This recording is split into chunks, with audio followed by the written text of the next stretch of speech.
اهلا بكم وبسم الله الرحمن الرحيم. احلى صباح المحروسه. انا معاكم النهارده دكتوره ايمان عبد الله، دكتوره الارشاد الاسري والتربوي. طبعا انا بحييكم على شهر رمضان وبقول لكم كل سنه وانتم طيبين. وحقيقي كلنا كاسر مصريه عايزين نستعد الاستعداد الافضل للشهر الكريم، من خلال ان احنا عندنا رمضان السنه دي. في طلاب عندنا في البيت، في ناس بتذاكر، وفي اولادنا خلصوا امتحانات، فعندنا تناقضات كتير بين اللي بيمتحن وبين اللي خلص اجازه او الاجازه بتاعته بدات بالفعل. عندنا استعدادات واستقبالات لشهر رمضان الكريم عايزين نتكلم عنها النهارده. اولا يمكن انا بقول ان رمضان هو الشهر اللي بيجي في السنه علشان يدينا الروح والطاقه لباقي السنه. موضوع الطاقة ده موضوع كبير جدا. ازاي ننظمها للأم وللأب في البيت، ما بين الأزواج وما بين الأبناء. النهاردة هحاول أديكم شوية نصايح لاستقبال شهر رمضان. بس احب ابدا باولادي وطلابي الغاليين عليا. هو في شهر الامتحانات طبعا بيبقى في لخبطه شويه في مواعيد المذاكره، وناس كتير بتسالني اذاكر قبل الفطار ولا بعد الفطار. وفي ناس دايما تشتكي ان هم ما بيعرفوش يركزوا خالص في اثناء الصيام. انا بقول لو انت عندك شعور ايها الطالب ان انت عندك نوع من الكسل او نوع من التعب او نوع من التوتر في الوقت بتاع الصيام، انا بقول لك ان انت عندك كده حاجه نفسيه اسمها الهروب من المذاكره او الهروب النفسي. الهروب النفسي ده لان انت حاطط فكره قديمه قوي عن ان رمضان انا ما بركزش فيه، على ان رمضان ببقى عطشان، انا ببقى ما بركزش في المذاكره، انا متعود ان انا اشرب سوائل كتير. لا، حقيقي الكلام ده مش صحيح. احنا هنقول النهارده ازاي يبقى الموضوع ده صحيح، وازاي نصل الى الصيام اللي قال عليه الله سبحانه وتعالى، ويكون نمره واحد في حياتنا. لاني بشوف ناس كتير فعلا بتقول لي الصيام اهم ولا المذاكره اهم؟ اصوم ولا افطر ساعه المذاكره؟ لا، صوم، لان الفرائض اهم من اي شيء في الدنيا.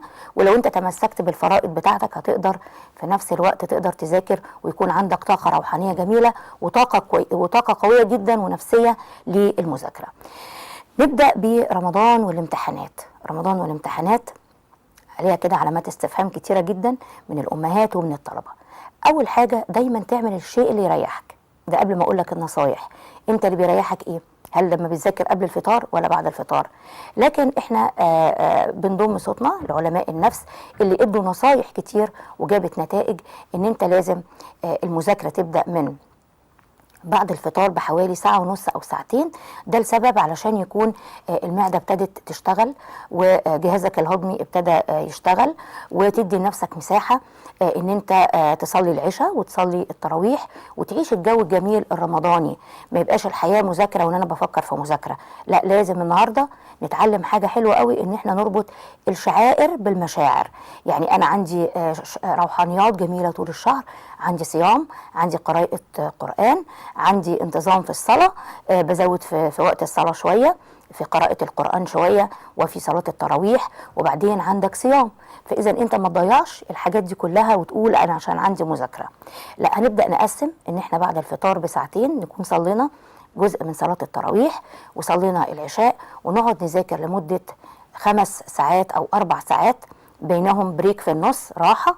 ثم بعد كده عندك وقت ان انت تقرا فيه جزء من القرآن او تخلي قراءة جزء القرآن اثناء الصيام. ده جزء تاني بتتسحر كويس جدا، بتتسحر حاجات فيها السكريات الطبيعية، مش السكريات الصناعية والمياه الغازية والعصائر المصنعة، ما انصحش بيها ابدا. انا احب قوي ان انت دايما الغذاء، وبناشد الامهات ان هي تخلي وجبة السحور وجبة برضو الفطار فيها الغذاء الكامل لابنائهم، الحاجات اللي تدي طاقة على مدار اليوم.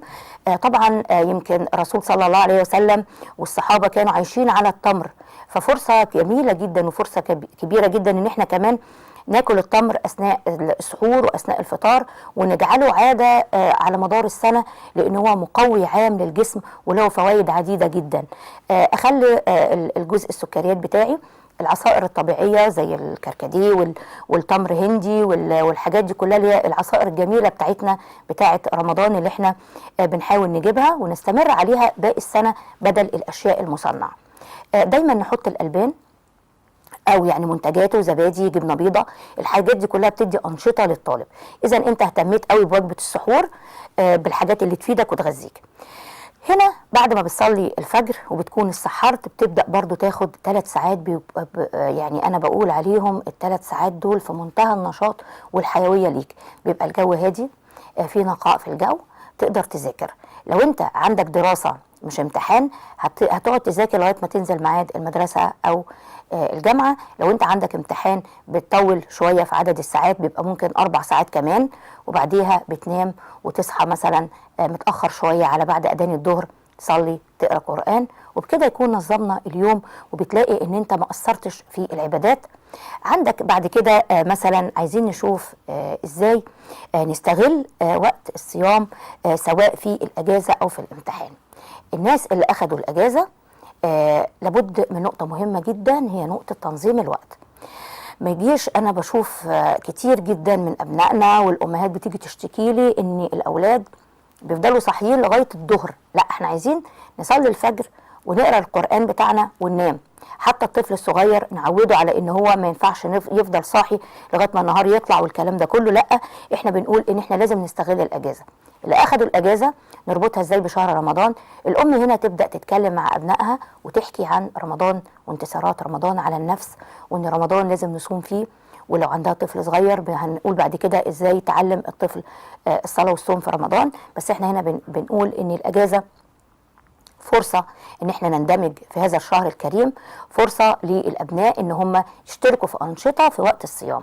الانشطة دي ممكن تبقى نص ساعة رياضة او ساعة رياضة، بس مش رياضة عنيفة تخليه يجوع او يعطش، لان لازم نستغل الفترة بتاعة الصيام ما يبقاش كلها نوم، وده المؤشر الخطر.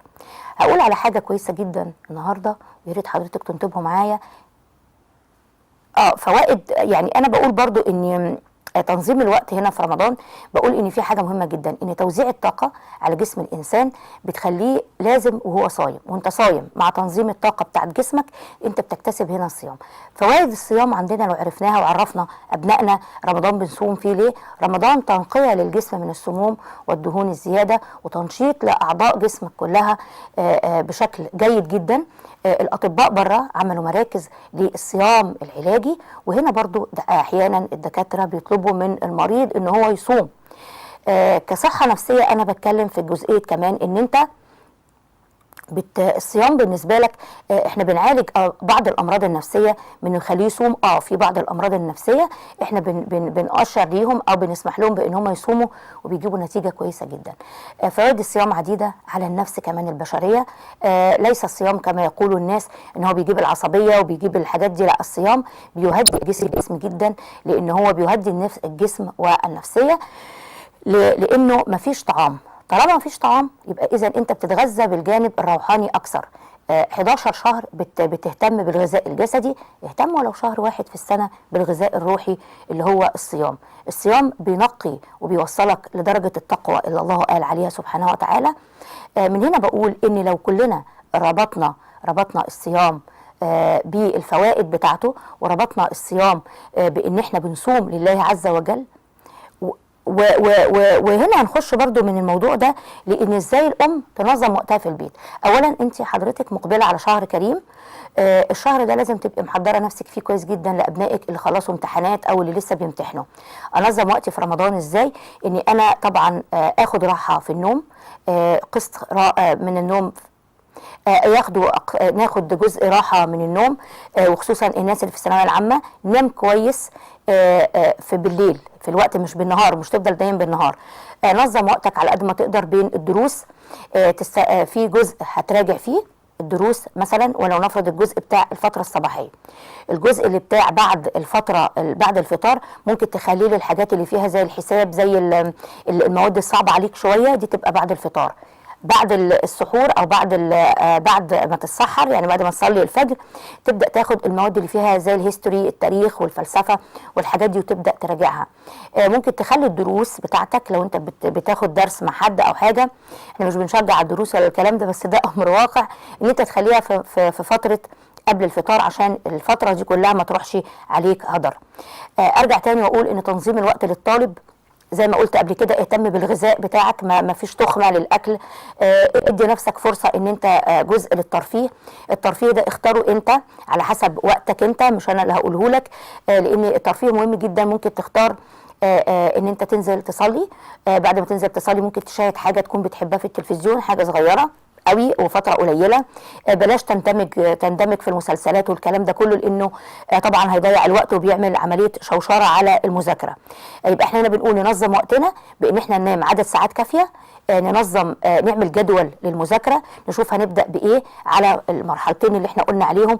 واكثر وقت يمكن قال عليه العلماء النفس هو بعد الفطار وبعد السحور. نظم وقتك ال4 ساعات هنا او ال5 ساعات هنا، هتلاقي نفسك اليوم بيبقى معاك مجدي ومفيش اي مشاكل. وممكن كمان ان احنا مش هنقول لك الشهر كله تفضل معتكف على الكتاب، انت ممكن تنزل برضو. انصحك ودي نصيحه لابنائي كلهم، ان انت يا ريت تمارس المشي نص ساعه حتى وانت بتذاكر، لانه بيقوي عضلات المخ عندك وبيدي نوع من انواع التركيز.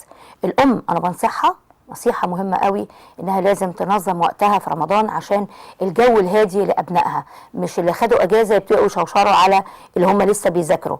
وحضرتك لازم وقتك ما يروحش في المطبخ، وقتك ما يروحش في التلفزيون. تمام كده؟ احنا بنقول برضو ننظم وقتنا قبل رمضان. انت عندك لسه فترة قبل رمضان، في ايامه قليلة ممكن تنظمي فيها اكلاتك، تعملي كميات وتعينيها في الفريزر عندك، علشان المطبخ ما ياخدش وقتك. الوقت ده مش عشان اولادك بس ان هو يروح عليهم ان انت ما تبقيش موجوده معاهم. طبعا يعني انا بقول ان حضرتك لازم تبقي فاهمه ان رمضان مش اكل وشرب وتلفزيون. لازم حضرتك هتنظمي الاكل ده قبل رمضان. لو في اكل مستعجله عليه ممكن تعمليه بالليل. لازم تنظمي انشطه مع اطفالك، بمعنى ان انت في انشطه كتيره جدا في المدارس بتقام وفي النوادي. اشتركي لابنك في النشاط، يروح ساعه او ساعتين بالنهار. لازم يشارك في الاسره، يشارك معاكي. يبقى احنا هنا بنشاركه في انشطه رياضيه في النادي، وانشطه في المكتبات العامه الموجوده في مصر كلها. الجزء الثاني ان لازم يحس معاكي بفرحه رمضان ويشارك معانا كلنا فرحه رمضان. ينزل يشتري الفانوس، يعمل معاكي زينه رمضان. الاعمال اليدويه دي مهمه جدا للاطفال، ونسيب دايما اثر ايجابي واثر نفسي كويس جدا لرمضان عند الاطفال. بمعنى ان هو تربطي حاجات جميله جدا وهدايا حلوه قوي قوي برمضان، ان احنا هننزل نجيب لك الفانوس الهديه.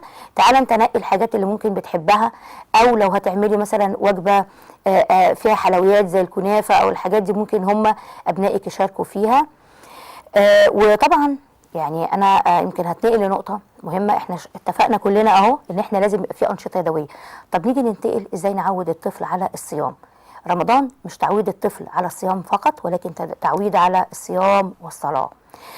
هنا الطفل من 7 سنين هو سن التعود اللي القرآن قال عليه، وربنا سبحانه وتعالى أشار عليه في القرآن، لأن هو سن الاستيعاب، وسن إن أنت لما تيجي تمرني ابنك على أي حاجة في الدنيا هيستجيب. من 7 سنين تركزي معاه في الصوم جدا، وتركزي معاه في الصلاة. ويبدأ هنا الصوم عند الأطفال بالترتيب. يعني نقول الطفل يبدأ نقول له احنا في شهر رمضان وبنصوم، نمتنع عن الطعام والشراب.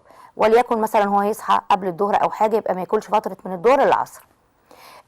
كبر معانا شويه بقى عنده 8 وشويه او 9 سنين، نبدا نخليها من العصر للمغرب، يبقى كده اخد اليوم كامل.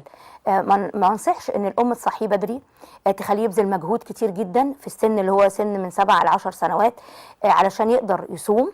لازم الصيام يجي بالتدريج لغايه ما يصل ل10 سنوات ويبقى صيام كامل. شجعيه على الصيام، قولي له انت كده صمت، فرحيه وقولي له انت بتشارك. والسن بتاع 7 سنوات و8 سنوات بيبقى هو عايز يقلد اللي حواليه ويقول لك انا عايز اصوم زيكم. ما تحرميهوش من الحاجه دي، وخصوصا لما يكون هو عنده الاستعداد ده. شجعيه وقولي له ان احنا هنا انت كده تعتبر صمت علشان سنك، وتخليه بالتدريج. وكمان تقرني الصيام بان في اوقات صلاه، ويبدا يصلي من 7 سنين بالفعل، وحضرتك تبقي واقفه معاه، وما يمنعش ان احنا نصلي كلنا مع بعض. الطفل عجينه لينه سهله التشكيل، مش صعب ابدا ان احنا نعلم اولادنا الصلاه او الصوم. الامهات اللي بتيجي تشتكي لي في الاستشارات، صدقيني بجد ان انت لو بداتي من رمضان الخطوه دي ودرجتي اولادك على الصيام ودرجتيهم على الروحانيات في رمضان، نصطحب اولادنا معانا في بعض الصلوات، ولو نزلنا بعض الاوقات للتراويح ناخدهم معانا في، حتى لو يصلوا ركعتين عشان ما نثقلش عليهم. ده هيكون جايب نتيجة كويسة جدا في شهر رمضان الكريم. ودايما عندنا قاعدة مهمة جدا في علم النفس، ان الانسان لما يعوز يتعلم حاجة بيتعلمها بالتدريج، وخصوصا للأطفال. تاني حاجة، لو الطفل طلع من رمضان اتعود على ان هو يصوم ساعات من شهر رمضان، هذا بنسميه في علم اسمه علم البرمجة اللغوية، ان الانسان من 7 أيام ل 21 يوم متواصل ممكن يكتسب أي عادة إيجابية جديدة. فاحنا هنا رمضان هو شهر التغيير، شهر اكتساب العادات الإيجابية. فبنقول من هنا ان احنا ممكن نتعلم حاجات جميلة جدا، ونعلم أولادنا الصيام. في نقطة مهمة جدا أشار عليها العلماء، ان انت لما تخلي أبنائك يصلوا بإجبار أو بكره، أو يصوم عن طريقة ان انت لازم تصوم وهتخش النار، الموضوع ده بيعمل له نوع من عدم مراقبة النفس ومراقبة الذات ومراقبة الله سبحانه وتعالى.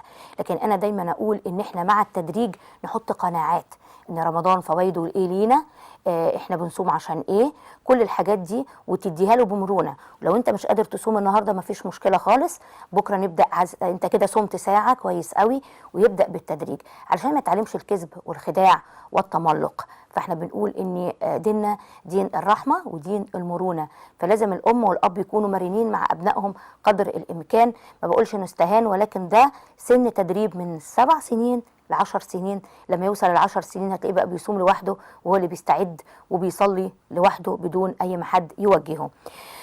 الاسره لازم يكون فيها نوع من التعاون، وفرصه كبيره جدا ان احنا كلنا نتجمع على طبق واحد وعلى ترابيزه واحده زي زمان. انا بشتاق قوي لرمضان، لاني فعلا بيفكرني باجدادي وباسرتي ايام زمان، ان كلنا بنتجمع على هذا المائده الجميله، المائده الرمضانيه، اللي من خلالها بنتجمع كلنا، واللي من خلالها بتخلينا نحس بجوع وعطش الاخرين. ما ننساش غيرنا واحنا قدام الاطباق والاصناف اللي احنا حاطينها. انا بقول ان الاسره المصريه لازم تقتصد. اظن مجتمعنا في امس الحاجه الى ان احنا نقتصد كل قرش، ولازم ف طيب احنا بنقول هنا يا جماعه ان ازاي نكون الزوج والزوجه يقربوا من بعض، لان بيجينا شكاوى كتير فيها فتور عاطفي. كل ما تقرب الفجوات، كل ما تقرب من الله سبحانه وتعالى بتتقرب الفجوات اللي كانت بين الزوج والزوجه. اظن انت جربت الحوار مع زوجتك، جربت ان انت تاكل معاها ومع اولادك، ومن هنا تطلع بان هم دول الباقيين، مش العلاقات المبهمه والاشياء التانيه اللي اعتدنا عليها. فرصه عظيمه للتغيير، فرصه عظيمه ان احنا نهدم الادمان، من سواء ادمان النت او ادمان المخدرات او ادمان اي عاده سلبيه، اكسرها مع التمدن ومع التوتر. احنا بنقول هنبقى وطبعا انا سعيده ان انا كنت معاكم في صباح المحروسه النهارده، وخصوصا لاستقبال الشهر الكريم. اتمنى يكون كل المعلومات النهارده اللي احنا قلناها تكون وصلت لحضراتكم على صدر من الترحاب. واحنا النهارده بقى هنختم لكم بحاجه حلوه جدا، جزء من فيلم غزل البنات، عشان نتبسط مع بعض كلنا ونشوفه مع بعض.